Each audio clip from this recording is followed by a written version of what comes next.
हम वर्तमान में कहां पे धोखा खा रहे हैं। परम पूज्य सतगुरु रामपाल जी महाराज जी की आज वर्तमान में सन 2014 से शारीरिक रूप से दूरी के चलते, उनकी अनुपस्थिति के चलते हम कहां इस आध्यात्मिक मार्ग में धोखा खा रहे हैं।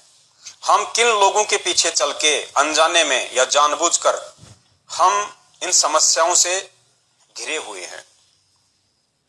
ये सत्संग 3-4 मिनट का है और जब आप इसको समझेंगे तो इसमें इतना गहरा रहस्य परमेश्वर ने दिया हुआ है कि सतगुरु देव जी की अनुपस्थिति में, उनकी गैर हाजिरी में यदि हमने भक्ति मार्ग पे चलना है, यदि हमने आने वाली समस्याओं से, संकटों से निजात पानी है, यदि हमने अकाल मृत्यु से बचना है, यदि हमने सतगुरु देव जी का कृपा पात्र बना रहना है, तो हमने किन चीजों को फॉलो करना पड़ेगा, हमने कैसी कैसी सावधानियों को फॉलो करना पड़ेगा। सुनिए गुरुदेव जी के मुख कमल से। रखो, क्योंकि आपको घर से निकलने से पहले ये पढ़ाई आप नित्यनेम में भी पढ़ते हो। अपने नित्यनेम के अंदर आपको बहुत कुछ विज्ञान है, विज्ञान माने तत्व ज्ञान है, विशेष ज्ञान है। और इस ज्ञान को आप केवल एक रूटीन में पढ़ लेते हो कि हमने ये पढ़ना है, प्रतिदिन नित्यनेम करना ही करना है, लेकिन एक व्यवस्था बनाकर नहीं इसको प्रतिदिन करना चाहिए। नित्य नियम के विषय में परमेश्वर का ये 3 से 4 मिनट का सत्संग है, जिसमें गुरुदेव कह रहे हैं कि आप जो नित्य नियम करते हो रोजाना, इसको केवल ये सोच के नहीं करना है कि मुझे करना ही करना है, इसको कोई मजबूरी मान के नहीं करना। नित्य नियम के अंदर ही सारा रहस्य, सारा राज, सारे संकेत, सारे आदेश परमेश्वर ने हमें दिए हुए हैं। और अब आगे गुरुदेव बताएंगे कि गुरुदेव का सबसे बड़ा आदेश क्या होता है। पीला पर्चा, ऑडियो, किसी व्यक्ति के कहने से, किसी व्यक्ति विशेष के द्वारा आदेश देने से कि गुरुजी का ये आदेश है, गुरुजी ने ऐसा कहा है, ये भक्ति मार्ग में नहीं चलता है। और पिछले 7 साल से संगत के सबसे बड़े दुख का कारण यही है कि संगत ने परमपिता परमेश्वर सतगुरु रामपाल जी महाराज जी के द्वारा सन 1994 से 2014 तक जो सत्संग किए, उन सत्संगों को आधार ना बना के और कुछ व्यक्ति विशेष के पीछे चलना, गुरुजी के परिवार वालों के पीछे चलना, उनके द्वारा कुछ भी बता देना और आप और हमारे द्वारा उन सभी बातों को आंख बंद करके विश्वास कर लेना, उसको अमल में लाना, सबसे बड़ी हमारी गलती रही है। और हमारी मर्यादा टूटने का सबसे बड़ा कारण यही है। और वर्तमान में गुरुदेव की भक्ति करते करते भी दुख, संकट, परेशानी आने का सबसे बड़ा कारण यही है कि हमने गुरुदेव के सत्संग रूपी आदेशों पे चलने की 1% भी कोशिश नहीं की। सुनिए, गुरुदेव खुद कह रहे हैं कि आदेश क्या होते हैं। जितनी देर भी इसको सुनो, किसी भी पार्ट को, इसके नित्यनेम का जितना भी बुद्धि मन निश्चल हो तेरा आपका, तो ये विचार करे कि इसमें क्या बोला है मालिक ने अपनी वाणी में, क्या आदेश है तेरे लिए। देखिए, फिर ये विचार करे कि इसमें क्या बोला है मालिक ने अपनी वाणी में, क्या आदेश है तेरे लिए। क्योंकि आप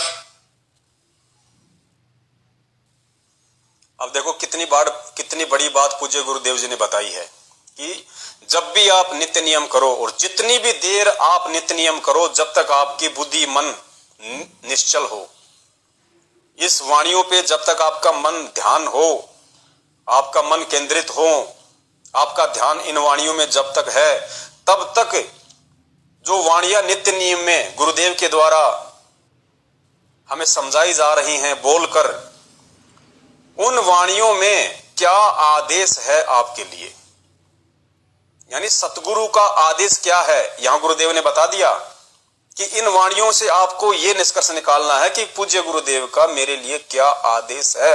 यानी सुबह का जो नित्य नियम है, दोपहर की आरती है, शाम की आरती है, और गुरुजी के जो सत्संग है, वो एक भगत के लिए सबसे बड़ा आदेश है।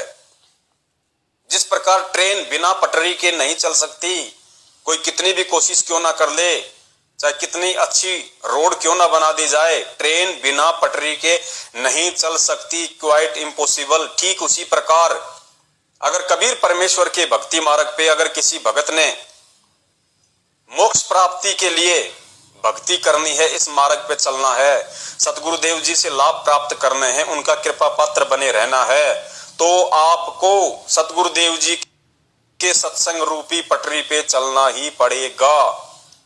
अन्यथा इसका दूसरा कोई इलाज, कोई उपचार नहीं है। सुनिए पूज्य गुरुदेव जी से। अपनी वाणी में क्या आदेश है तेरे लिए? क्या आदेश है तेरे लिए? क्योंकि आप पौन घंटा नित्यनेम करते हो, इसमें ज्यादा से ज्यादा आपका मन 20% इस नित्यनेम के अंदर आप 20% ही सुन पाते हो। उस 20% को भी यदि आप विचार करो डेली, उस 20% को भी यदि आप विचार करो डेली कि इसमें क्या आदेश है मालिक का, क्या आदेश है मालिक का, और फिर अपने जीवन को सारा दिन और उस दिन को ऐसे ही सुचारू रखो। ये विचार करो कि क्या आदेश है मालिक का आपके लिए, और फिर अपने सारा दिन अपने जीवन को उसी तरीके से ढालो, उसी तरीके से चलो। ना कि पीले पर्चे के आधार से चलो, ना कि किसी भी फर्जी ऑडियो के आदेश से चलो, ना कि किसी भी कोऑर्डिनेटर के कहने से चलो, ना कि किसी भी परम पूज्य गुरुदेव के कलयुगी परिवार के सदस्य के कहने से चलो। इतना बड़ा गुप्त संकेत परमेश्वर ने अपनी इस वाणी में दे दिया कि आपने इन वाणियों के आधार से ही अपने जीवन को नियमित करना है, नियमित रूप से ढालना है। यहां गुरुदेव ने यह जिक्र नहीं किया कि मेरे परिवार के हिसाब से चलो, मेरे बेटा बेटी जो कह दे उसके हिसाब से चलो, या कोई मेरे नाम से तुम्हारे को लेटर दिखा दे, कोई पीली चिट्ठी दिखा दे उसके आधार से चलो, या मेरा भाई तुम्हें कोई आदेश दे दे उसके आधार से चलो। नहीं, क्योंकि ये परमात्मा है, इसका एक एक शब्द हीरा मोती लाल है और इसका एक एक शब्द हजारों वर्षों तक चलेगा। इसलिए परमेश्वर के वचन में त्रुटियों की कोई गुंजाइश नहीं होती है। तो स्पष्ट कर दिया परमपिता परमेश्वर ने कि एक भगत के लिए अगर कोई सबसे बड़ा आदेश है गुरुदेव की अनुपस्थिति में, तो केवल उसके गुरुदेव के सत्संग हैं, और कोई आदेश उसके अलावा भगत ने फॉलो नहीं करना। जब तक कि सतगुरुदेव स्वयं प्रत्यक्ष में आपको कोई आदेश ना दें, तब तक आपने किसी भी पीली चिट्ठी पे, किसी भी फर्जी ऑडियो पे, किसी भी कोऑर्डिनेटर के कहने से, किसी भी उनके कलयुगी परिवार के कहने से, भाई बंधु रिश्तेदारों के कहने से नहीं चलना है। और सुनिए एक बार, थोड़ा सा और सुनिए। क्योंकि 20% को भी यदि आप विचार करो डेली कि इसमें क्या आदेश है मालिक का, और फिर अपने जीवन को सारा दिन और उस दिन को ऐसे ही सुचारू रखो। क्योंकि आपको घर से निकलने से पहले ये पढ़ा इसलिए जाता है कि आपके साथ रास्ते में कोई निकम्मा भी टकराएगा, कोई गाली देने वाला भी मिलेगा, कोई गुंडा भी बोलेगा, कि कोई आंट भी लावेगा। तो उनके साथ आपने कैसे व्यवहार करना है? आवत गाली एक है, उल्टा हुआ अनेक, और कहे कभी ना उल्टी हुआ रहे एक की एक। इसको पढ़ना नहीं है। मान ले कोई गुंडा बोला है, गलत बोलता है, गाली देता है, तो उसने तो कर दिया यू काम, और आप भी उल्टा दोगे तो फिर 4 और देगा, क्यों? तो पूरे मूड में है, वो तो फुल मूड में है लड़ाई के में, और आप भी आगे से उल्टी बोल पड़ोगे तो वो तो 4 बैठा है।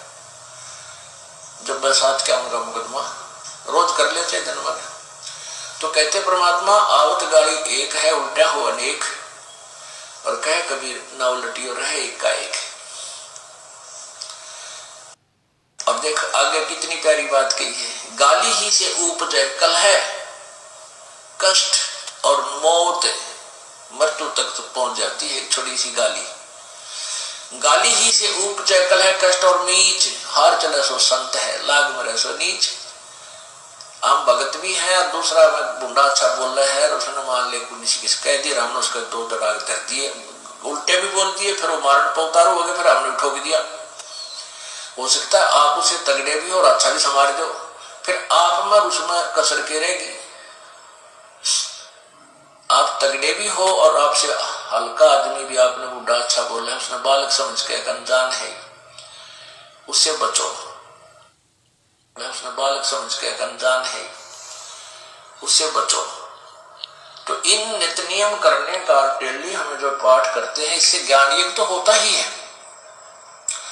ज्ञान यज्ञ के साथ हमने समाधान भी इसका साथ पैरेलल करना पड़ेगा, तभी इसके पढ़ने का लाभ है। एक लाभ तो हो गया ज्ञान यज्ञ का, और उसके ऊपर अमल हमने किया नहीं, उसका काम फिर सारा बिगड़ गया। परमेश्वर कहते हैं इसका एक लाभ है ज्ञान यज्ञ का, और फिर हमने उसके ऊपर अमल किया नहीं, तो कहते फिर सारा काम बिगाड़ दिया। फिर उस ज्ञान का क्या महत्व रह गया?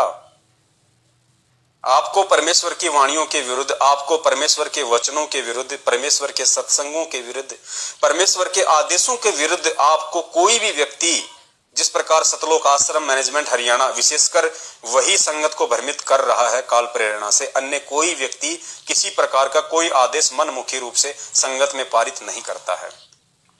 तो जो भी आदेश आपको पीले पर्चों के माध्यम से सुनाए जाते हैं, या ऑडियो के माध्यम से सुनाए जाते हैं, या व्हाट्सएप पे मैसेज टाइप करके भेजे जाते हैं, और गुरुदेव कहते हैं यदि आपने ज्ञान आधार से उसकी तुलना नहीं की, यदि आपने अपने गुरुदेव के सत्संगों से उन आदेशों को मैच नहीं किया कि कितना सही है कितना गलत है, और आंख बंद करके यदि आपने अमल कर लिया, तो गुरुदेव कहते हैं फिर आपने सारा ही काम बिगाड़ दिया।